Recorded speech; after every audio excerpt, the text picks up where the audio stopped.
ಸ್ನೇಹಿತರೆ, ನಮ್ಮ ಹಿರಿಯರು ಹೇಳಿದ್ದು ವ್ಯರ್ಥವಲ್ಲ. ಸ್ತ್ರೀಯರ ಕೂದಲು ಕೇವಲ ಅಲಂಕಾರ ಅಲ್ಲ, ಶಕ್ತಿ. ಹೌದು, ದೇಹ, ಮನಸ್ಸು, ಬದುಕನ್ನೇ ಬದಲಾಯಿಸುವ ಗುಪ್ತ ಶಕ್ತಿ. ಪ್ರತಿ ಕೂದಲಿನ ತಂತುವಲ್ಲೂ ಹರಿಯುವ ದಿವ್ಯ ಊರ್ಜೆಯನ್ನು ಶಾಸ್ತ್ರಗಳು ಮತ್ತು ವಿಜ್ಞಾನ ಎರಡೂ ಒಪ್ಪಿಕೊಂಡಿವೆ. ಆದರೆ ಈ ರಹಸ್ಯವನ್ನು ಜಗತ್ತು ನಿಧಾನವಾಗಿ ಮರೆತಿದೆ.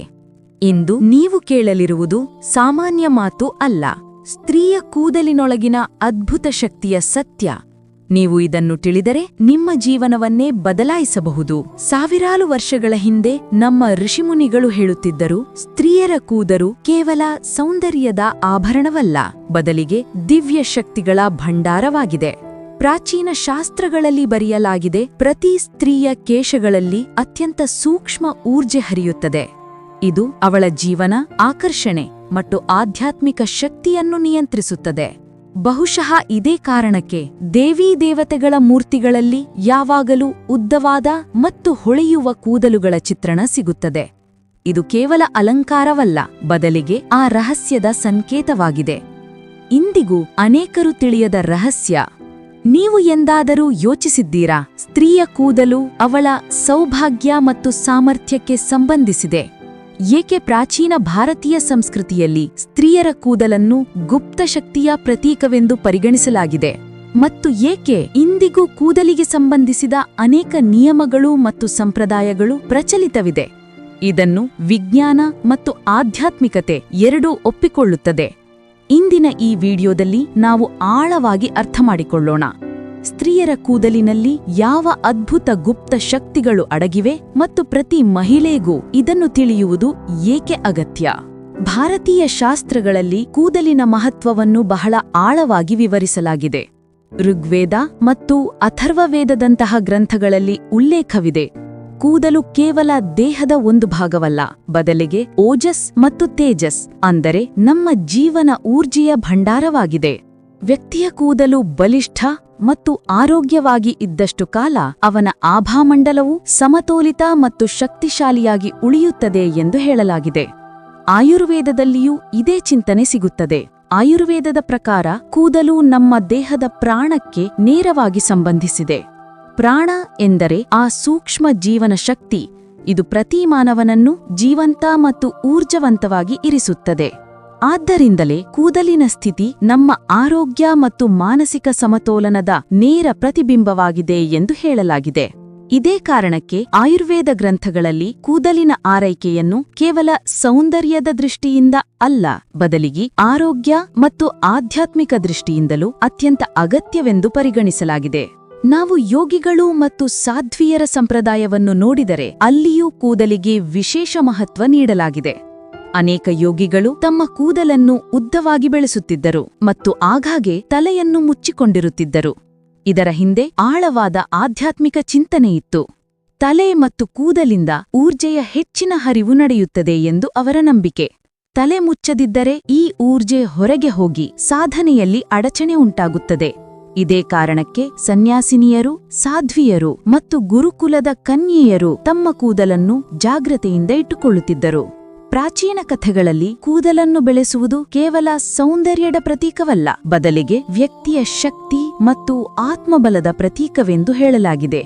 ದೇವೀ ದೇವತೆಗಳ ಮೂರ್ತಿಗಳಲ್ಲಿ ತೋರಿಸುವ ಉದ್ದ ಮತ್ತು ಹೊಳೆಯುವ ಕೇಶಗಳು ದಿವ್ಯತೆ ಮತ್ತು ಊರ್ಜೆಯ ಆಳ ಸಂಬಂಧವನ್ನು ಸೂಚಿಸುತ್ತವೆ. ಹೀಗೆ ವೇದಗಳು, ಆಯುರ್ವೇದ ಮತ್ತು ಯೋಗ ಸಂಪ್ರದಾಯ ಮೂರೂ ಒಂದೇ ಧ್ವನಿಯಲ್ಲಿ ಹೇಳುತ್ತವೆ, ಸ್ತ್ರೀಯರ ಕೂದಲಿನಲ್ಲಿ ಅದೃಶ್ಯ ಶಕ್ತಿ ಸಂಗ್ರಹವಾಗಿರುತ್ತದೆ. ಇದೇ ಕಾರಣಕ್ಕೆ ಪ್ರಾಚೀನ ಕಾಲದಿಂದಲೂ ಮಹಿಳೆಯರು ತಮ್ಮ ಕೇಶಗಳ ರಕ್ಷಣೆ ಮಾಡುತ್ತಾ ಅವುಗಳನ್ನು ಕೇವಲ ಅಲಂಕಾರವಲ್ಲದೆ ತಮ್ಮ ಅಸ್ತಿತ್ವದ ಶಕ್ತಿಯೆಂದು ಪರಿಗಣಿಸುತ್ತಿದ್ದರು. ಇಂದು ನಾವು ವಿಜ್ಞಾನದ ದೃಷ್ಟಿಯಿಂದ ನೋಡಿದರೆ ಈ ವಿಷಯ ಇನ್ನಷ್ಟು ಆಸಕ್ತಿಕರವಾಗುತ್ತದೆ. ನಮ್ಮ ಕೂದಲು ಕೇವಲ ಮೃತ ಕೋಶಗಳಲ್ಲ, ಬದಲಿಗೆ ಸ್ನಾಯುತಂತ್ರಕ್ಕೆ ಅಂದರೆ ನರ್ವಸ್ ಸಿಸ್ಟಮ್ಗೆ ಸಂಬಂಧಿಸಿದೆ. ಕೂದಲಿನ ಬೇರು ಸ್ಕ್ಯಾಲ್ಪ್ಗೆ ಸಂಧಿದಾಗ ಅಲ್ಲಿನ ನರಗಳು ಮೆದುಳಿಗೆ ಸಂಕೇತಗಳನ್ನು ಕಳುಹಿಸುತ್ತವೆ. ಇದೇ ಕಾರಣಕ್ಕೆ ಕೂದಲನ್ನು ಮುಟ್ಟುವುದು ಅಥವಾ ಸವರುವುದು ಮನಸ್ಸನ್ನು ತಕ್ಷಣ ಶಾಂತಗೊಳಿಸುತ್ತದೆ. ಇದು ನರ್ವಸ್ ಸಿಸ್ಟಮ್ನ ನೇರ ಉತ್ತೇಜನವಾಗಿದೆ. ವೈಜ್ಞಾನಿಕರು ಪಿನಿಯಲ್ ಗ್ರಂಥಿಯನ್ನು ಉಲ್ಲೇಖಿಸುತ್ತಾರೆ. ಇದನ್ನು ಭಾರತೀಯ ಸಂಪ್ರದಾಯದಲ್ಲಿ ಆಜ್ಞಾಚಕ್ರ ಅಥವಾ ಮೂರನೇ ಕಣ್ಣು ಎಂದು ಕರೆಯುತ್ತಾರೆ. ಪಿನಿಯಲ್ ಗ್ರಂಥಿಯು ಬೆಳಕು ಮತ್ತು ಊರ್ಜೆಯ ಹರಿವನ್ನು ನಿಯಂತ್ರಿಸುತ್ತದೆ. ಸಂಶೋಧನೆಗಳು ಹೇಳುತ್ತವೆ, ಉದ್ದ ಮತ್ತು ಆರೋಗ್ಯವಾದ ಕೂದಲು ಪಿನಿಯಲ್ ಗ್ರಂಥಿಯ ಸಂವೇದನಶೀಲತೆಯನ್ನು ಹೆಚ್ಚಿಸುತ್ತದೆ.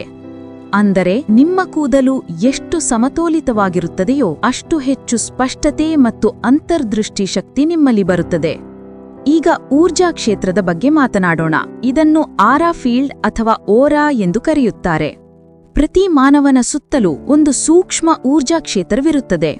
ನಮ್ಮ ಕೂದಲು ಉದ್ದ ಮತ್ತು ಆರೋಗ್ಯವಾಗಿರುವಾಗ ಈ ಓರಾ ಇನ್ನಷ್ಟು ಬಲಿಷ್ಠವಾಗುತ್ತದೆ.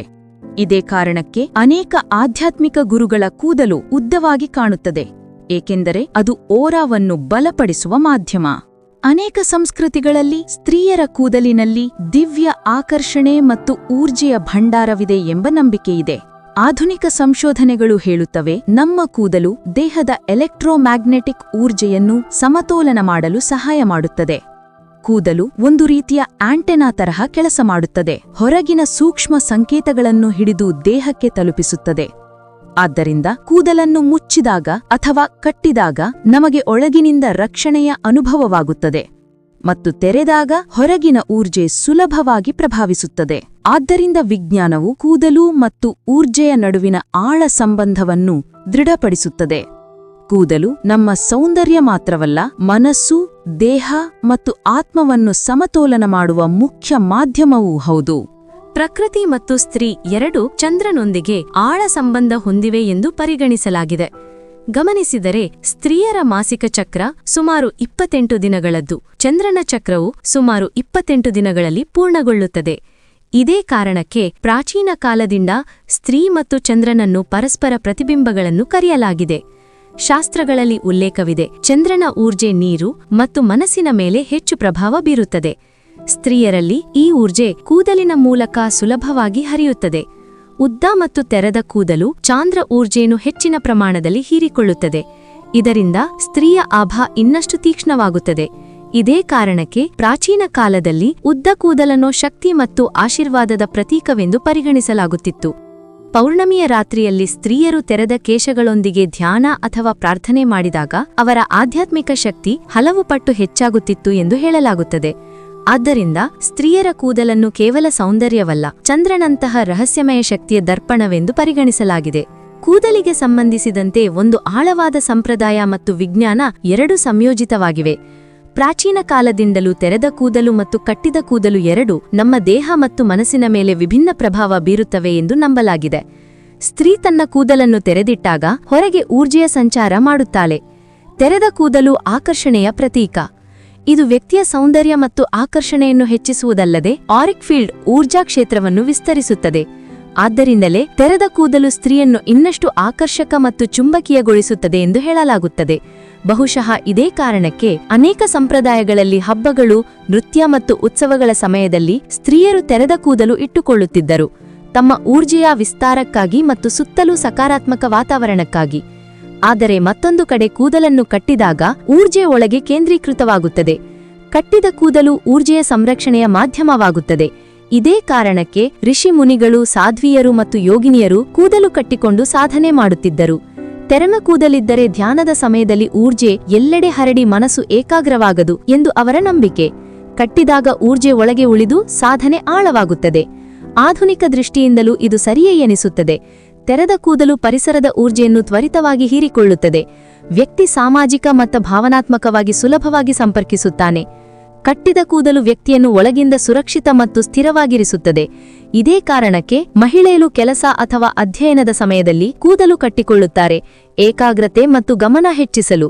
ಆದ್ದರಿಂದ ಕೂದಲನ್ನು ಯಾವಾಗ ತೆರೆದಿಡಬೇಕು ಮತ್ತು ಯಾವಾಗ ಕಟ್ಟಬೇಕು ಎಂಬುದು ಕೇವಲ ಫ್ಯಾಷನ್ ಅಥವಾ ಸೌಕರ್ಯದ ವಿಷಯವಲ್ಲ.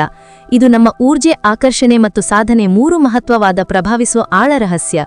ಭಾರತೀಯ ಸಂಪ್ರದಾಯದಲ್ಲಿ ಸ್ತ್ರೀಯರ ಕೂದಲನ್ನು ಕೇವಲ ಸೌಂದರ್ಯದ ಆಭರಣವೆಂದು ಪರಿಗಣಿಸದೆ ದೇವಿ ಸ್ವರೂಪ, ಶಕ್ತಿ ಮತ್ತು ಲಕ್ಷ್ಮಿಯ ಪ್ರತೀಕವೆಂದು ಹೇಳಲಾಗಿದೆ. ಪ್ರಾಚೀನ ಗ್ರಂಥಗಳಲ್ಲಿ ವರ್ಣನೆ ಇದೆ, ಯಾವ ಸ್ತ್ರೀಯ ಕೂದಲು ದಟ್ಟ, ಉದ್ದ ಮತ್ತು ಸುವ್ಯವಸ್ಥಿತವಾಗಿರುತ್ತದೆಯೋ ಅವಳಲ್ಲಿ ದಿವ್ಯ ಆಭಾ ಮತ್ತು ಸಮೃದ್ಧಿ ವಾಸಮಾಡುತ್ತದೆ. ಇದೇ ಕಾರಣಕ್ಕೆ ಸ್ತ್ರೀಯರ ಕೂದಲನ್ನು ಸೌಭಾಗ್ಯ ಮತ್ತು ಶಕ್ತಿಯ ದರ್ಪಣವೆಂದು ಕರೆಯಲಾಗುತ್ತದೆ. ಸ್ತ್ರೀ ತನ್ನ ಕೂದಲಿನ ಆರೈಕೆ ಮಾಡಿದಾಗ, ಎಣ್ಣೆ ಹಚ್ಚಿದಾಗ, ಶೃಂಗರಿಸಿದಾಗ ಅವಳ ಊರ್ಜಾ ಕ್ಷೇತ್ರ ಸ್ವಯಂಚಾಲಿತವಾಗಿ ಹೆಚ್ಚಾಗುತ್ತದೆ. ಅಂದರೆ ಅವಳ ಆರಾ ಇನ್ನಷ್ಟು ಹೊಡೆಯುತ್ತದೆ. ಈ ಊರ್ಜೆಯ ಪ್ರಭಾವ ಕೇವಲ ಆ ಸ್ತ್ರೀಯ ಮೇಲಲ್ಲ, ಅವಳ ಕುಟುಂಬ ಮತ್ತು ಸುತ್ತಲಿನ ವಾತಾವರಣದ ಮೇಲೂ ಬೀರುತ್ತದೆ.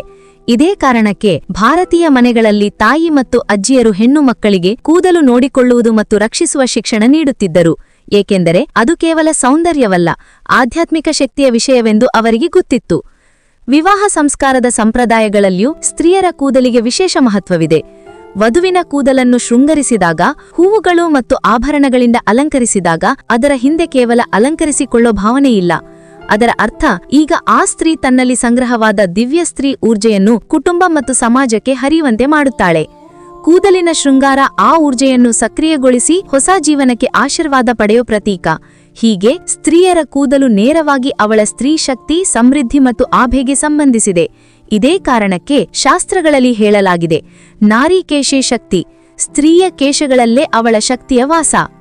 ನಾವು ಆಧುನಿಕ ವಿಜ್ಞಾನ ಮತ್ತು ಪ್ರಾಚೀನ ಸಂಪ್ರದಾಯವನ್ನು ಒಟ್ಟಿಗೆ ನೋಡಿದರೆ ಸ್ಪಷ್ಟವಾಗಿ ಕಾಣುತ್ತದೆ, ಎರಡೂ ಪರಸ್ಪರ ಪೂರಕಗಳು. ವಿಜ್ಞಾನದ ಪ್ರಕಾರ ಕೂದಲು ಕೇವಲ ಸೌಂದರ್ಯಕ್ಕಾಗಿ ಅಲ್ಲ, ಅದು ದೇಹದ ಮುಖ್ಯ ರಕ್ಷಣಾ ಪದರ. ಕೂದಲು ಸೂರ್ಯನ ಹಾನಿಕಾರಕ ಯುವಿ ಕಿರಣಗಳಿಂದ ತಲೆಯನ್ನು ರಕ್ಷಿಸುತ್ತದೆ, ತಲೆಯ ತಾಪಮಾನವನ್ನು ಸಮತೋಲನದಲ್ಲಿಡುತ್ತದೆ, ದೇಹದ ಒಳಗಿನ ಊರ್ಜಾ ಸಮತೋಲನ ಕಾಯ್ದುಕೊಳ್ಳುತ್ತದೆ. ಇದೇ ಕಾರಣಕ್ಕೆ ಬಿಸಿಲು ಮತ್ತು ಚಳಿಯಲ್ಲಿ ಕೂದಲು ನಮಗೆ ಸ್ವಾಭಾವಿಕ ರಕ್ಷಣೆ ನೀಡುತ್ತದೆ. ಸಂಪ್ರದಾಯದ ದೃಷ್ಟಿಯಲ್ಲಿ ಕೂದಲು ಎಷ್ಟು ಪ್ರಾಕೃತಿಕ ಮತ್ತು ಆರೋಗ್ಯವಾಗಿರುತ್ತದೆಯೋ, ಮನಸ್ಸು ಮತ್ತು ಆತ್ಮ ಅಷ್ಟು ಸಮತೋಲಿತವಾಗಿರುತ್ತದೆ. ಹಳೆ ಕಾಲದಲ್ಲಿ ಎಣ್ಣೆ ಹಚ್ಚುವುದು, ಜಡೆ ಹೆಣೆಯುವುದು ಮತ್ತು ಕೂದಲು ಮುಚ್ಚಿಡುವ ಸಂಪ್ರದಾಯ ಕೇವಲ ಸೌಕರ್ಯಕ್ಕಲ್ಲ, ದೇಹ ಮತ್ತು ಮನಸ್ಸಿನ ಊರ್ಜೆಯನ್ನು ಸಮತೋಲನ ಮಾಡುವ ವಿಧಾನವೂ ಆಗಿತ್ತು. ಪ್ರಾಚೀನರು ನಂಬುತ್ತಿದ್ದರು, ಕೂದಲನ್ನು ಪ್ರಾಕೃತಿಕವಾಗಿ ಮತ್ತು ಸರಿಯಾದ ಆರೈಕೆಯೊಂದಿಗೆ ಇಟ್ಟರೆ ಅದು ಆರಾವನ್ನು ಹೆಚ್ಚಿಸಿ ಜೀವನ ಶಕ್ತಿಯನ್ನು ಸ್ಥಿರಗೊಳಿಸುತ್ತದೆ. ಯೋಚಿಸಬೇಕಾದ ವಿಷಯ, ವಿಜ್ಞಾನ ಹೇಳುತ್ತದೆ ಕೂದಲು ಹೊರಗಿನ ಪರಿಸರದಿಂದ ರಕ್ಷಿಸುತ್ತದೆ, ಸಂಪ್ರದಾಯ ಹೇಳುತ್ತದೆ ಒಳಗಿನಿಂದ ಸಮತೋಲನ ಮಾಡುತ್ತದೆ. ಎರಡು ದೃಷ್ಟಿಕೋನಗಳು ಭಿನ್ನವೆನಿಸಿದರೂ ನಿಜಕ್ಕೂ ಪರಸ್ಪರ ಪೂರಕಗಳು. ಇದೇ ಕಾರಣಕ್ಕೆ ಇಂದಿಗೂ ನಾವು ಕೂದಲಿನ ಪ್ರಾಕೃತಿಕ ಆರೈಕೆ ಮಾಡಿದರೆ ದೈಹಿಕ, ಮಾನಸಿಕ ಮತ್ತು ಆಧ್ಯಾತ್ಮಿಕವಾಗಿ ಸಮತೋಲಿತವಾಗಿ ಅನುಭವಿಸುತ್ತೇವೆ. ಆದ್ದರಿಂದ ವಿಜ್ಞಾನ ಮತ್ತು ಸಂಪ್ರದಾಯದ ಈ ಸಂಗಮ ನಮಗೆ ಕಲಿಸುತ್ತದೆ, ಕೂದಲನ್ನು ಕೇವಲ ಫ್ಯಾಷನ್ ಅಥವಾ ತೋರಿಕೆಗಾಗಿ ನೋಡದೆ ಆರೋಗ್ಯ, ಊರ್ಜೆ ಮತ್ತು ಆಧ್ಯಾತ್ಮಿಕ ಶಕ್ತಿಯ ಮೂಲವಾಗಿ ನೋಡಬೇಕು. ಇದೀಗ ನೀವು ತಿಳಿದುಕೊಂಡಿದ್ದೀರಿ, ನಿಮ್ಮ ಕೂದಲು ಕೇವಲ ಸೌಂದರ್ಯದ ಆಭರಣವಲ್ಲ, ನಿಮ್ಮೊಳಗೆ ಅಡಗಿದ್ದ ದಿವ್ಯ ಊರ್ಜೆಯ ಮಾಧ್ಯಮವೂ ಆಗಿದೆ. ಇದು ಕೇವಲ ದೇಹದ ಭಾಗವಲ್ಲ, ನಿಮ್ಮ ಆಭಾ, ಸ್ತ್ರೀ ಶಕ್ತಿ ಮತ್ತು ಆತ್ಮದ ಊರ್ಜೆಯನ್ನು ಪ್ರಕಟಿಸುವ ಸೇತುವೆ. ಪ್ರತಿ ಮಹಿಳೆಯು ತನ್ನ ಕೂದಲನ್ನು ಗೌರವಿಸಬೇಕು, ಆರೈಕೆ ಮಾಡಬೇಕು ಮತ್ತು ನಮ್ಮ ಶಾಸ್ತ್ರಗಳು ಮತ್ತು ಸಂಪ್ರದಾಯಗಳು ಸಂಗ್ರಹಿಸಿಟ್ಟ ಆ ಪ್ರಾಚೀನ ರಹಸ್ಯಗಳನ್ನು ನೆನಪಿನಲ್ಲಿಡಬೇಕು. ಏಕೆಂದರೆ ನೀವು ಕೂದಲನ್ನು ಅಂದಗೊಳಿಸುವಾಗ ನಿಜವಾಗ್ಲೂ ನಿಮ್ಮ ಊರ್ಜೆಯನ್ನೇ ಅಂದಗೊಳಿಸುತ್ತೀರಿ. ಈ ಜ್ಞಾನ ನಿಮಗೆ ಮೌಲ್ಯವತ್ತವೆನಿಸಿದರೆ ಅದನ್ನು ಕೇವಲ ನಿಮ್ಮವರೆಗೆ ಮಾತ್ರ ಇಟ್ಟುಕೊಳ್ಳಬೇಡಿ, ಪ್ರತಿ ಮಹಿಳೆಯಗೂ ಈ ಸಂದೇಶ ತಲುಪಿಸಿ. ಮತ್ತು ಹೌದು, ಇಂತಹ ಪ್ರಾಚೀನ ರಹಸ್ಯಮಯ ಮಾಹಿತಿ ಮತ್ತು ಪವಿತ್ರ ಸತ್ಯಗಳನ್ನು ತಿಳಿಯಲು ಬಯಸಿದರೆ ಈ ವಿಡಿಯೋಗೆ ಲೈಕ್ ಮಾಡಿ, ನಿಮ್ಮ ಸ್ನೇಹಿತರು ಮತ್ತು ಕುಟುಂಬದೊಂದಿಗೆ ಶೇರ್ ಮಾಡಿ ಮತ್ತು ಚಾನೆಲ್ ಸಬ್ಸ್ಕ್ರೈಬ್ ಮಾಡಲು ಮರೆಯಬೇಡಿ. ನಿಮ್ಮ ಒಂದು ಸಣ್ಣ ಕ್ಲಿಕ್ ನಮಗೆ ದೊಡ್ಡ ಪ್ರೇರಣೆ. ಧನ್ಯವಾದಗಳು.